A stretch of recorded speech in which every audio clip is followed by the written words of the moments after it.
first time I ever lied to my wife was on our honeymoon. We were at Lake Emily, where she had spent all her childhood summers, the place she loved the most in the world. One evening, we borrowed a boat from our hotel and went out to watch the sunset. Maybe skinny dip if nobody was around. God, she was beautiful, my wife, wearing her favorite red dress, her skin glowing in the light of the setting sun. I remember thinking I was the luckiest man alive. Did I ever tell you about Emily? She asked, trailing her hand in the water. She drowned here years ago. Her long hair got caught in the seaweed while she was swimming. Nobody noticed she was gone.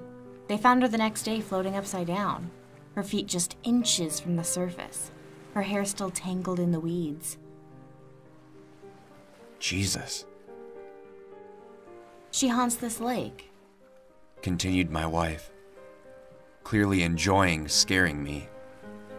Grandma always said, tie your hair back when you swim or Emily will grab it and pull you down. Great spot for a honeymoon, I said.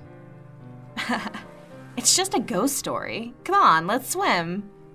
Now? I glanced at the water. It seemed dark and oily, boiling with seaweed. Here? I always take precautions, Said my wife, holding up her braid, tied tightly with a red ribbon that matches her dress. Besides, I love this place. She took off her clothes and dove in.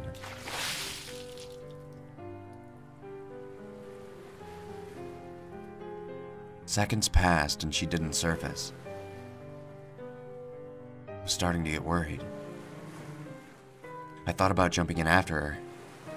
Just when I was about to dive in, she broke through the surface. She struggled into the boat, gasping for air. Something grabbed my hair. She whispered.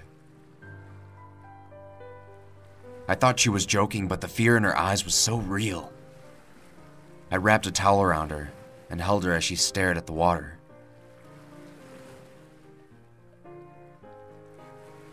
Then she laughed, I'm so ridiculous. she said, shaking out her hair. I scared myself with that silly story. It was my imagination. I love this place.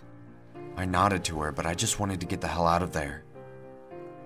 So I started pulling up the anchor. Nothing can ever hurt me here. She added. Of course not, dear. And that was the first time I ever lied to my wife.